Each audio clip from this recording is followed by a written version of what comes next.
30ാമത് international film festival of Kerala IFFK തിരുവനന്തപുരത്ത് സമാപിച്ചു. നിശാഗന്ധി ഓഡിറ്റോറിയത്തിൽ നടന്ന സമാപന സമ്മേളനം മുഖ്യമന്ത്രി പിണറായി വിജയൻ ഉദ്ഘാടനം ചെയ്തു. ലോക സിനിമയിലെ വിഖ്യാതരായ ചലച്ചിത്ര പ്രതിഭകളെ വേദിയിൽ ആദരിച്ചു. വിവിധ വിഭാഗങ്ങളിലായി നടന്ന മത്സരങ്ങളിൽ വിജയിച്ച ചിത്രങ്ങളുടെ സൃഷ്ടാക്കൾ പുരസ്കാരങ്ങൾ ഏറ്റുവാങ്ങി. മാധ്യമജാലകത്തിലേക്ക് സ്വാഗതം.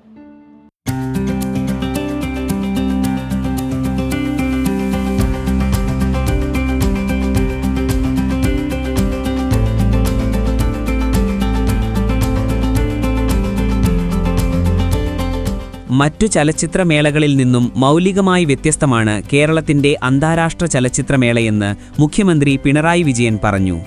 പുരോഗമനപരമായ ഒരു രാഷ്ട്രീയ നിലപാട് ഫെസ്റ്റിവലിന്റെ തുടക്കകാലം മുതൽ തന്നെ അത് പുലർത്തിയിരുന്നു. 30ാമത് പതിപ്പിലെത്തുമ്പോഴും അത് കൂടുതൽ ശക്തിയോടെ ഉയർത്തിപ്പിടിക്കാൻ IFFKക്ക് കഴിയുന്നുണ്ടെന്നും മുഖ്യമന്ത്രി പറഞ്ഞു. അതിജീവനത്തിനായി പൊരുതുന്ന മൂന്നാം ലോക രാജ്യങ്ങളിൽ നിന്നുള്ള സിനിമകൾക്കാണ് ആരംഭകാലം മുതൽ ഇന്നോളം IFFKയിൽ പ്രാമുഖ്യം നൽകിപ്പോന്നിരുന്നത്. മാത്രമല്ല, ആഫ്രോ ഏഷ്യൻ, ലാറ്റിൻ അമേരിക്കൻ രാജ്യങ്ങളിൽ നിന്നുള്ള സിനിമകളെ മാത്രമാണ് മത്സര വിഭാഗത്തിൽ ഉൾപ്പെടുത്തുന്നത്. IFFKയുടെ ഈ രാഷ്ട്രീയ നിലപാടിന് ശക്തമായ അടിവരയിടുന്നതാണ് ഈ 30ാം പതിപ്പ്. മേളയുടെ ഉദ്ഘാടന ചടങ്ങും അവിടെ നൽകിയ പുരസ്കാരങ്ങൾക്ക് അർഹരായവരെയും പരിശോധിച്ചാൽ ആർക്കും ഇത് ബോധ്യമാകും. സ്വാതന്ത്ര്യവും ജനാധിപത്യ മൂല്യങ്ങളും ഉയർത്തിപ്പിടിച്ച ഈ മേളയുടെ ഉദ്ഘാടന ചിത്രം പലസ്തീൻ 36 ആയിരുന്നു. 1936 ബ്രിട്ടീഷ് അധിനിവേശത്തിനെതിരെ ഒരുതിയ പലസ്തീനികളുടെ അതിജീവന കഥ പറഞ്ഞ ചിത്രമായിരുന്നു അത്. ഉദ്ഘാടന ചടങ്ങിൽ വിശിഷ്ട അതിഥിയായി പങ്കെടുത്തത് Palestine ambassador his excellency Abdullah Abu ഷായേഷ. കറുത്ത വർഗക്കാരോടുള്ള വംശീയ മുൻവിധികൾക്കെതിരെ സിനിമയിലൂടെ അതിശക്തമായി പൊരുതുന്ന കനേഡിയൻ സംവിധായിക കെല്ലി ഫൈഫ് മാർഷലിനാണ് ഇത്തവണ സ്പിരിറ്റ് ഓഫ് സിനിമ അവാർഡ് സമ്മാനിച്ചത്. സ്വതന്ത്ര ചലച്ചിത്ര പ്രവർത്തനത്തിൻ്റെ പേരിൽ ഇറാൻ ഭരണകൂടത്തിൻ്റെ സെൻസർഷിപ്പിനും ശിക്ഷാവിധികൾക്കും ഇരയായ മുഹമ്മദ് റസൂലോഫാണ് അന്താരാഷ്ട്ര മത്സര വിഭാഗത്തിൻ്റെ ജൂറി ചെയർമാൻ. അങ്ങനെ അടിമുടി പുരോഗമന രാഷ്ട്രീയ നിലപാട് ഉയർത്തിപ്പിടിക്കുന്ന മേളയാണിത്. ജാപ്പനീസ് സംവിധായകൻ ഷോ മിയാക്കെ സംവിധാനം ചെയ്ത 2 സീസൺസ് 2 സ്ട്രേഞ്ചേഴ്സ് എന്ന ചിത്രം 30ാമത് അന്താരാഷ്ട്ര ചലച്ചിത്രോത്സവത്തിൽ ഏറ്റവും മികച്ച ചിത്രത്തിനുള്ള സുവർണ ചകോരം നേടി. അർജന്റീനിയൻ സംവിധായകരായ കരീന പിയാസയും ലൂസിയ ബ്രാക്കിലിസും ഏറ്റവും മികച്ച സംവിധായകനുള്ള രജത ചകോരം നേടി. ബിഫോർ ദ ബോഡിയാണ് ചിത്രം. പ്രശസ്ത ആഫ്രിക്കൻ സംവിധായകൻ അബ്ദുൾ റഹ്മാൻ സിസോക്കോക്ക് ലൈഫ് ടൈം അച്ചീവ്മെന്റ് അവാർഡ് മുഖ്യമന്ത്രി സമ്മാനിച്ചു. ഇറാനിയൻ സംവിധായകനും ഇന്റർനാഷണൽ മത്സര വിഭാഗം ജൂറി ചെയർപേഴ്സണുമായ മുഹമ്മദ് സലോഫ്, ഇന്ത്യൻ സമാന്തര സിനിമാ രംഗത്തെ സമുന്നത വ്യക്തിത്വമായ സയ്യദ് മിർസ എന്നിവരെ ചടങ്ങിൽ ആദരിച്ചു. തനുശ്രീ ദാസ്, സൗമ്യാനന്ദ് സഹി, സഞ്ജു സുരേന്ദ്രൻ, ഉണ്ണികൃഷ്ണൻ ആവള, ഫാസിൽ റസാഖ്, തിലോത്തമ ഷോൺ തുടങ്ങിയവർ വിവിധ വിഭാഗങ്ങളിൽ സമ്മാനാർഹരായി. ശ്രവ്യമാധ്യമ സ്പെഷ്യൽ ജൂറി പുരസ്കാരം കേരള മീഡിയ അക്കാദമിയുടെ ഓൺലൈൻ റേഡിയോ ആയ റേഡിയോ കേരളയ്ക്ക് ലഭിച്ചു. മാധ്യമങ്ങൾക്കുള്ള മറ്റു പുരസ്കാരങ്ങളും ചടങ്ങിൽ സമ്മാനിച്ചു. സാംസ്കാരിക മന്ത്രി സജി ചെറിയാൻ അധ്യക്ഷത വഹിച്ച സമാപന സമ്മേളനത്തിൽ മന്ത്രിമാരായ KN Balagopal, V Sivankutty, MLA VK Prasanth, ചലച്ചിത്ര academy chairperson Resul Pookutty, vice chairperson Kukku Parameswaran, secretary C Ajoy, Adoor Gopalakrishnan, ചലച്ചിത്ര ക്ഷേമനിധി ബോർഡ് ചെയർപേഴ്സൺ മധുപാൽ തുടങ്ങിയവർ പങ്കെടുത്തു. സാംസ്കാരിക വകുപ്പ് director doctor Divya S Iyer സ്വാഗതവും ചലച്ചിത്ര അക്കാദമി ജനറൽ കൗൺസിൽ അംഗം സന്തോഷ് കീഴാറ്റൂർ നന്ദിയും പറഞ്ഞു. അന്താരാഷ്ട്ര ചലച്ചിത്രോത്സവത്തിന്റെ വിജയത്തിൽ മാധ്യമങ്ങൾ വഹിക്കുന്ന പങ്ക് വളരെ വലുതാണ്. IFFK അതർഹിക്കുന്ന ഗൗരവത്തോടെയാണ് എന്നും മലയാള മാധ്യമങ്ങൾ സമീപിക്കാറുള്ളത്. മാധ്യമ പ്രവർത്തകൻ എന്ന നിലയിൽ അതോടൊപ്പം ഉണ്ടായിരുന്ന ആ കാലം ഓർമ്മിക്കുകയാണ് മുതിർന്ന മാധ്യമ പ്രവർത്തകനും കേരള മീഡിയ അക്കാദമി ചെയർമാനുമായ RS ബാബു.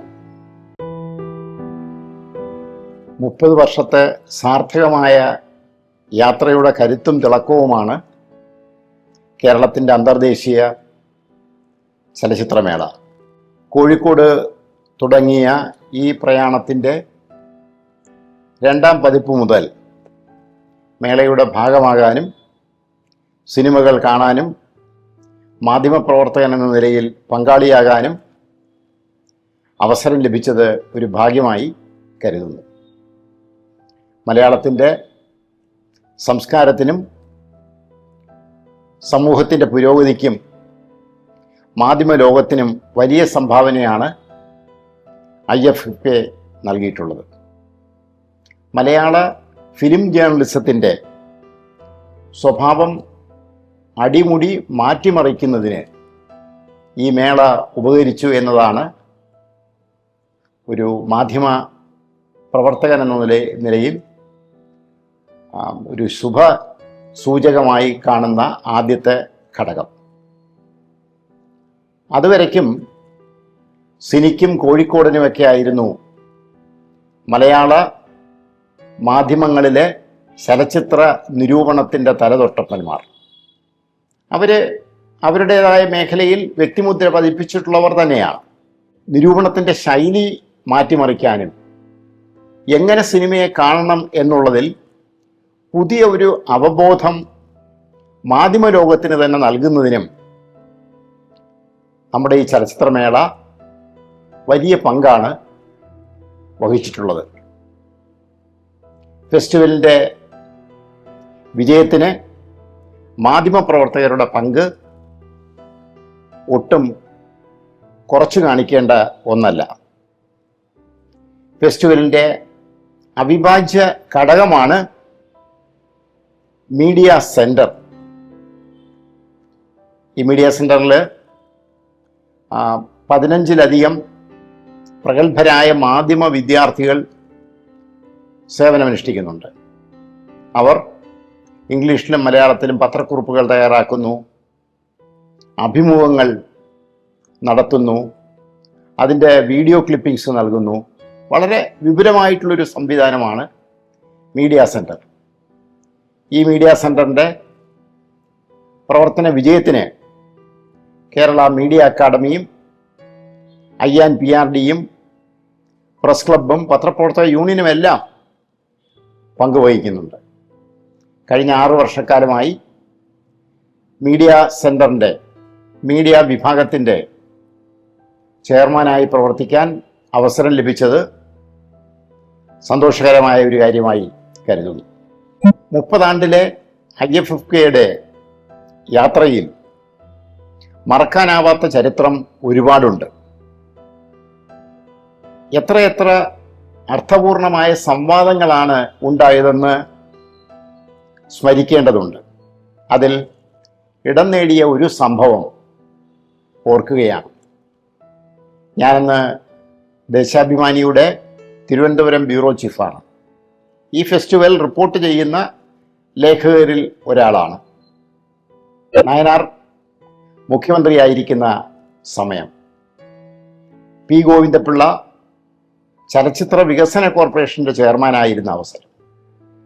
അന്നത്തെ ഫെസ്റ്റിവലിൽ വിശിഷ്ടാതിഥിയായി ലൈഫ് ടൈം അച്ചീവ്മെൻ്റ് അവാർഡ് നൽകി ആദരിച്ചത് പോളിഷ് ചലച്ചിത്രകാരനായ ക്രിസ്റ്റോഫ് സനൂസിയെയാണ്. സനൂസി EK നായനാരിൽ നിന്നും അവാർഡ് ഏറ്റുവാങ്ങിയതിനു ശേഷം അദ്ദേഹം നടത്തിയ പ്രസംഗം കമ്മ്യൂണിസത്തിൻ്റെ അപജയത്തെ പറ്റിയായിരുന്നു. അത് പോളണ്ടിലെ ചില അനുഭവങ്ങളുടെ കൂടി പശ്ചാത്തലത്തിലാണ് അദ്ദേഹം അത് പറഞ്ഞത്.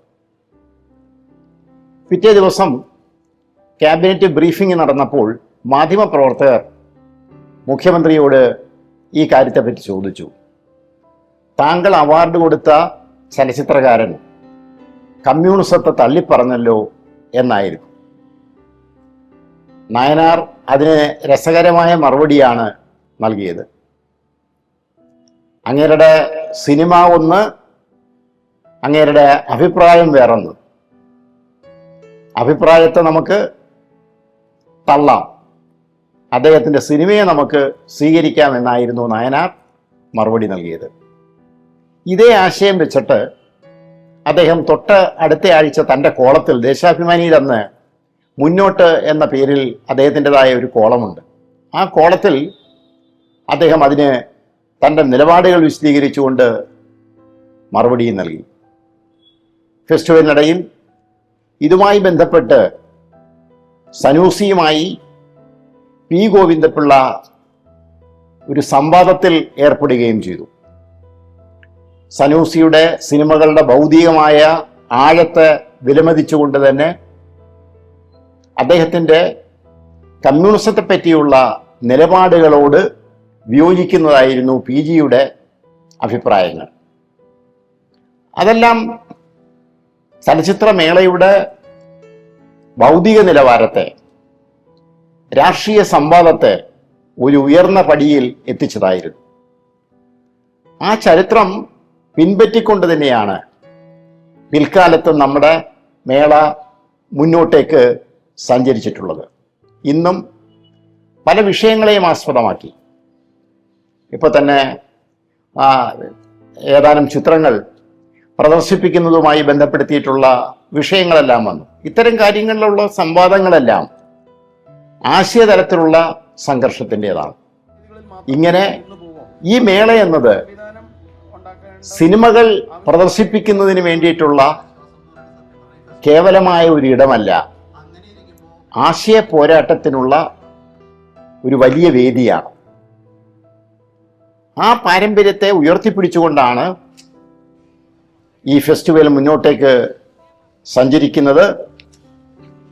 മലയാളത്തിൻ്റെ സംസ്കാരത്തിനും സമൂഹത്തിൻ്റെ പുരോഗതിക്കും വലിയ സംഭാവനകൾ നൽകിയ ഈ മേള കൂടുതൽ ശോഭിതമായിട്ട് മുന്നോട്ടേക്ക് പോകും.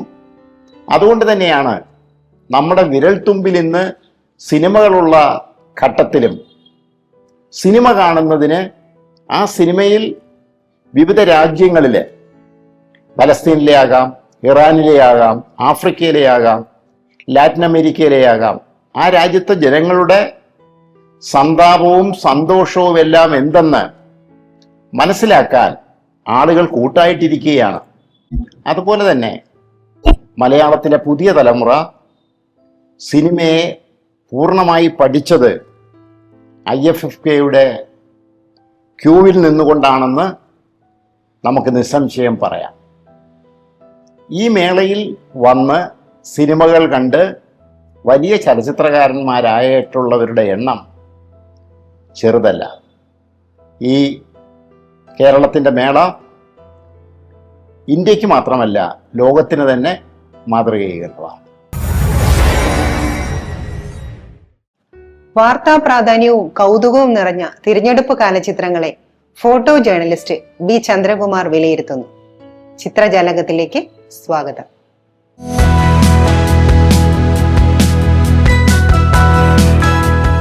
തദ്ദേശ സ്വയംഭരണ സ്ഥാപനങ്ങളിലേക്കുള്ള തെരഞ്ഞെടുപ്പിന്റെ വ്യത്യസ്ത കാഴ്ചകളാണ് പോയ വാരം മലയാള പത്രങ്ങളെ ആകർഷകമാക്കിയത്.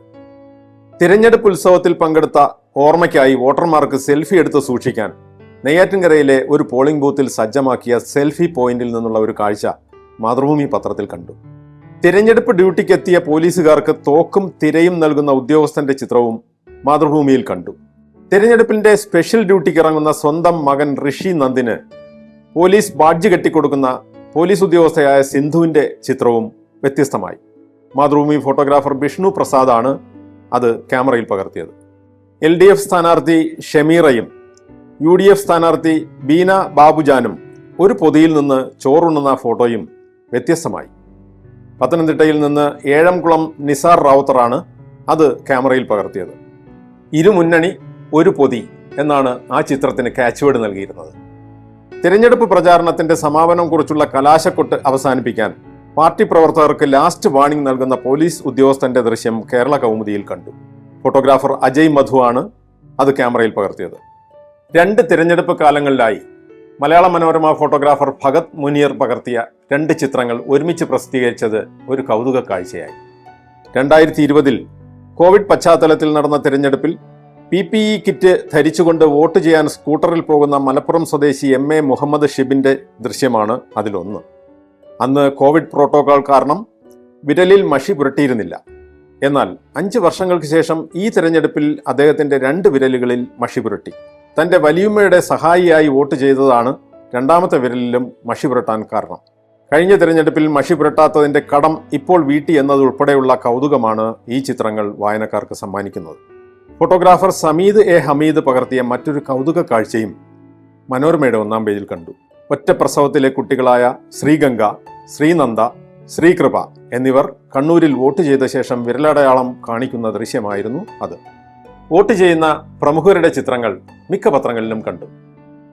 പിണറായിയിലെ പോളിംഗ് ബൂത്തിൽ വോട്ട് ചെയ്യാൻ കാത്തുനിന്ന മുഖ്യമന്ത്രി പിണറായി വിജയനെ അതേ ബൂത്തിൽ നിന്ന് വോട്ട് ചെയ്ത് മടങ്ങുന്ന 97 വയസ്സുകാരി നാരായണി കൈകളിൽ പിടിച്ച് മുത്തം വയ്ക്കുന്ന ദൃശ്യം മനോരമയിൽ കണ്ടു. ഫോട്ടോഗ്രാഫർ ജിതിൻ ജോയൽ ഹാരിമാണ് ആ ചിത്രം പകർത്തിയത്. വോട്ട് ചെയ്യുന്ന പ്രമുഖരുടെ ചിത്രങ്ങൾ മിക്ക പത്രങ്ങളും ഉൾപേജിലാണ് കൊടുത്തത്. എന്നാൽ ഒരു പത്രം 1-ാം പേജിൽ കൊടുത്തത് ഒളിവ് ജീവിതം അവസാനിപ്പിച്ച് പുറത്തു വന്ന ഒരു MLAയുടെ ദൃശ്യമായിരുന്നു. പാലക്കാട്ടെ പോളിംഗ് ബൂത്തിൽ വോട്ട് ചെയ്ത ശേഷം വിരലടയാളം ഉയർത്തി കാണിക്കുന്ന രാഹുൽ മാങ്കൂട്ടം MLAയുടെ ദൃശ്യം. ഭാഷ ശരിയായി പ്രയോഗിക്കുന്നതിൽ മാത്രമല്ല, ഭാഷാശൈലിയിൽ സ്ഥിരത ഉറപ്പാക്കുന്നതും പ്രധാനമാണ്. ഇതേക്കുറിച്ചാണ് വാക്കിലെ ശരിയിൽ SD പ്രിൻസ് പറയുന്നത്.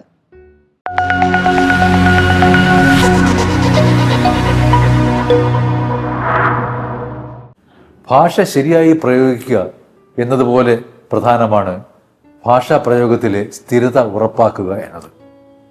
മാധ്യമങ്ങൾക്ക് ഇവ രണ്ടും സുപ്രധാനമാണ്. ശരിയായ പ്രയോഗവും അതിലെ സ്ഥിരതയും ഒക്കെ ചേർന്നാണ് മാധ്യമ ശൈലി തന്നെ രൂപപ്പെടുന്നത്. ഒന്നോർത്താൽ പലപ്പോഴും ഭാഷാ പ്രയോഗത്തിലെ സ്ഥിരതയാണ് ഭാഷാ ശൈലിയായി അല്ലെങ്കിൽ മാധ്യമ ശൈലിയായി ഒക്കെ പലപ്പോഴും നമ്മൾ വ്യാഖ്യാനിക്കുന്നത്. ഒരേ വാക്കിന് 2 രീതിയിൽ എഴുതുന്ന പണി പണ്ടേ പത്രങ്ങൾ നിർത്തിയതാണ്. അത് ശൈലിക്ക് വിരുദ്ധമാണ് എന്നാണ് കണക്കാക്കപ്പെടുന്നത്.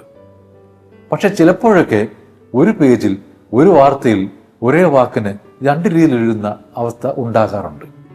പറ്റിപ്പോകുന്നതാകാം. ഈയിടെ സംസ്ഥാനത്തെ സർവകലാശാലകൾക്ക് വൈസ് ചാൻസലർമാരെ തീരുമാനിക്കാനാകുന്നില്ല എന്നൊരു വാർത്ത ഉണ്ടായിരുന്നു. VC നിയമനവുമായി ബന്ധപ്പെട്ട തർക്കം മൂത്ത് ഒടുവിൽ സുപ്രീം കോടതിയിലെത്തി. എന്നിട്ട് സുപ്രീം കോടതി ഒരു സമിതിയെ വെച്ചിട്ട് ഈ സമിതി പേരുകൾ തീരുമാനിക്കുമെന്ന മട്ടിൽ ഒരു ഉത്തരവിറക്കി.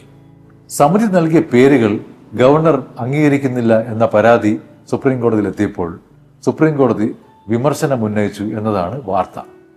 ഒരു പത്രത്തിൽ സുപ്രീം കോടതി പരാമർശമായി ഒരു കാര്യം എഴുതിയിട്ടുണ്ട്. അവിടെ പറയുന്നത് ഇങ്ങനെയാണ്: സുധാൻഷു ധൂലിയ സമിതിയുടെ റിപ്പോർട്ട് വെറും കടലാസ കഷ്ണമല്ല എന്ന്. കോടതിയുടെ വാക്കാലുള്ള പരാമർശമാണ്. ഇത് കണ്ടപ്പോൾ പെട്ടെന്നാണ് ഓർമ്മ വന്നത്, സുധാൻഷു എന്നത് തെറ്റാണ്, സുധാംശു എന്നാണ് ആ പേര്. ഇംഗ്ലീഷിൽ എഴുതിയത് കണ്ടിട്ട് ആവാം ഒരുപക്ഷെ പത്രത്തിൽ മലയാളത്തിൽ സുധാൻഷു എന്നെഴുതിയത്. അത് ഷു എന്ന അക്ഷരം വരേണ്ടിടത്ത് ഷു ആയിപ്പോയി എന്നതാണ്.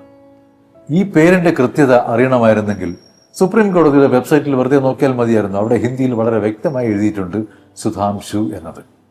ഇവിടെ പറയാൻ വന്നത് ജഡ്ജിയുടെ പേരിന്റെ കാര്യം മാത്രമല്ല, കഷണം എന്ന വാക്കിന്റെ 2 രൂപത്തിലുള്ള പ്രയോഗമാണ്. കടലാസ കഷണം എന്ന് ഒരു സ്ഥലത്ത് എഴുതിയിട്ടുണ്ട്. വാർത്തയിൽ കഷണം എന്നും അതിനോടൊപ്പമുള്ള ഒരു ഭാഗത്ത് വലിയ അക്ഷരത്തിൽ കഷ്ണം എന്നും എഴുതിയിട്ടുണ്ട്. കഷണവും കഷ്ണവും കണ്ടപ്പോൾ വെറുതെ ഒരു കൗതുകം തോന്നി. ഇത് രണ്ടും ഒന്ന് തന്നെയാണോ അത് രണ്ടും ശരി തന്നെയാണോ എന്നൊന്നറിഞ്ഞാലോ? അങ്ങനെ നോക്കുമ്പോഴാണ് കഷണം എന്ന വാക്കിൻ്റെ വരവിനെക്കുറിച്ചുള്ള ചില ധാരണകൾ കിട്ടുന്നത്. മലയാളത്തിൽ കഷ എന്നാൽ ഉരസുന്ന എന്നാണ് അർത്ഥം. ചാട്ടവാറിനും കഷ എന്ന് പറയാറുണ്ട്. ആദ്യകാലത്തൊക്കെ കഷണം എന്ന വാക്കിൻ്റെ അർത്ഥം പാകം വരാത്തത്, ഉരച്ച് കളയുന്നത് എന്നൊക്കെയായിരുന്നു. ഇങ്ങനെ ഉരച്ച് കളയുന്നത് ഒരു തുണ്ടായി മാറുമല്ലോ, അതുകൊണ്ട് പിന്നീട് കഷണം എന്നത് തുണ്ട് എന്ന അർത്ഥത്തിൽ പറയാൻ തുടങ്ങി. അത് അർത്ഥഭേദം വന്നതിൻ്റെ ഭാഗമായി അങ്ങനെ സംഭവിച്ചതാണ്. ഈ കഷണം എന്നതിൻ്റെ ഒരു രൂപഭേദം തന്നെയാണ് കഷ്ണം എന്നെഴുതുന്നത്. അങ്ങനെ നോക്കുമ്പോൾ രണ്ടും ശരി തന്നെയാണ്. പക്ഷേ ശരിയായ പ്രയോഗം നടത്തുമ്പോഴും സ്ഥിരമായി ഒരു രീതി പ്രയോഗിക്കുന്നതാണ് ഭാഷാശൈലിക്ക് ഉചിതം. ഇനി കഷണം എന്ന വാക്കിന് വേറെയും അർത്ഥങ്ങളുണ്ട്. സാരം എന്ന് പറയാറുണ്ട്, ക്ലേശം എന്നും പറയാറുണ്ട്. വാർത്തയിൽ കഷണം കൊണ്ടുള്ള ക്ലേശമൊക്കെ കഴിഞ്ഞപ്പോൾ വൈസ് ചാൻസലർമാരുടെ കാര്യത്തിൽ ഒരു തീരുമാനമായി. പക്ഷേ ഈ തീരുമാനത്തിൻ്റെ സാരം പത്രങ്ങൾ പല രീതിയിലാണ് കണ്ടതെന്ന് മാത്രം. ഒത്തുതീർപ്പായി എന്ന മട്ടിൽ എഴുതിയ ചില പത്രങ്ങളുണ്ട്. സമവായത്തിൻ്റെ കാര്യം പറഞ്ഞവരുമുണ്ട്. ഒരാൾ മറ്റൊരാൾക്ക് വഴങ്ങിയെന്നോ അല്ലെങ്കിൽ അന്യോന്യം വഴങ്ങി എന്നോ ഒക്കെ പറയുന്നവരുമുണ്ട്. അത്തരത്തിലുള്ള പല ശീർഷകങ്ങൾ പല പത്രങ്ങളിൽ നമ്മൾ കണ്ടതാണ്. അതിനിടെ മറ്റൊരു പത്രത്തിൽ ഒരു ശീർഷകം കണ്ടു, BC പോരിൽ സമനില 1-1 എന്ന്. ഏതാണ്ട് ഗോൾ അടിക്കും പോലെയുള്ള ഒരു ശീർഷകമാണ്. ഒരു കളിയുടെ ഒരു സംഘർഷത്തിൻ്റെയൊക്കെ ഫലം എഴുതും പോലുള്ള ഒരു എഴുത്ത്. മറ്റൊരു പത്രത്തിൽ നാടകാന്തം ഒത്തുതീർപ്പ് എന്നായി ശീർഷകം. അവിടെയും പറയുന്നുണ്ട് സുപ്രീം കോടതിയിൽ ചെല്ലുമ്പോൾ കളി മാറുമെന്ന്. ഇവിടെ സ്കോർ എഴുതുന്നില്ലെന്നേ ഉള്ളൂ, കളിയുടെ കാര്യം പറയുന്നുമുണ്ട്. തിരഞ്ഞെടുപ്പ് പ്രചാരണം കൊടുമ്പിരി കൊണ്ടിരിക്കുന്ന സമയത്താണ് ഒരു സ്ഥലത്ത് ദേശീയപാത ഇടിഞ്ഞു വീണത്. കൊല്ലം ജില്ലയിലെ കൊട്ടിയത്തായിരുന്നു ഈ സംഭവം. ഈ വാർത്തയെ ഒരു പത്രം കൊടും പാതകം എന്നാണ് എഴുതി കണ്ടത്. അത് 2 മഷിയിൽ അച്ചടിച്ചപ്പോൾ പാതയെന്നും വരുന്നുണ്ട്, പാതകമെന്നും വേണമെങ്കിൽ വായിക്കാം. പെട്ടെന്ന് ഓർമ്മ വന്നത്, മുൻപൊരിക്കൽ വടക്കൻ കേരളത്തിൽ ഇതുപോലെ ദേശീയപാത ഇടിഞ്ഞു താഴ്ന്നപ്പോൾ മാതൃഭൂമി പത്രം എഴുതിയിരുന്നു എന്ത് പാതകമെന്ന്. മാസങ്ങൾക്ക് ശേഷം വീണ്ടും പാതകം ശീർഷകമായി വരുന്നു മറ്റൊരു പത്രത്തിൽ. ഇതേ പത്രത്തിൽ ആശങ്കപാത എന്നും എഴുതിയിട്ടുണ്ട്. ഉയരപ്പാത വൻ ഗർത്തമായി എന്ന് വേറൊരു പത്രത്തിൽ എഴുതി കണ്ടിരുന്നു. ഏതാണ്ട് അതേ സമയത്താണ് ഒരു സ്വകാര്യ വിമാന കമ്പനി ഉണ്ടാക്കിയ പ്രതിസന്ധി വാർത്തകളിലൊക്കെ നിറഞ്ഞത്. ആ സമയത്ത് വിമാനക്കൂലിക്ക് ഒരു നിയന്ത്രണം കൊണ്ടുവന്നുകൊണ്ട് സർക്കാർ ഒരു ഉത്തരവിറക്കുകയും ചെയ്തിരുന്നു. ഇതെല്ലാം കൂടെ ചേർത്ത് വാർത്തയായപ്പോൾ എങ്ങനെ ഇരിക്കുമെന്ന് നോക്കാം. റോഡ് ഇടിഞ്ഞ് താഴ്ന്നതിനെ പിളർന്ന ഭൂമി എന്നാണ് മാതൃഭൂമി എഴുതിയിരുന്നത്. പക്ഷെ അതേ ദിവസം തന്നെ ഈ വിമാനക്കൂലിയുടെ കാര്യം വന്നപ്പോൾ രണ്ടും ചേർത്ത് ഒരു പേജ് തയ്യാറാക്കാണ് അവർ ചെയ്തത്. ഒരിടത്ത് ശൂന്യാകാശം, തൊട്ടിപ്പുറത്ത് പിളർന്ന ഭൂമി. മറ്റൊരു പത്രത്തിൽ ആകാശ കൊള്ളയ്ക്ക് മൂക്കുകയർ എന്നാണ് കണ്ടത്.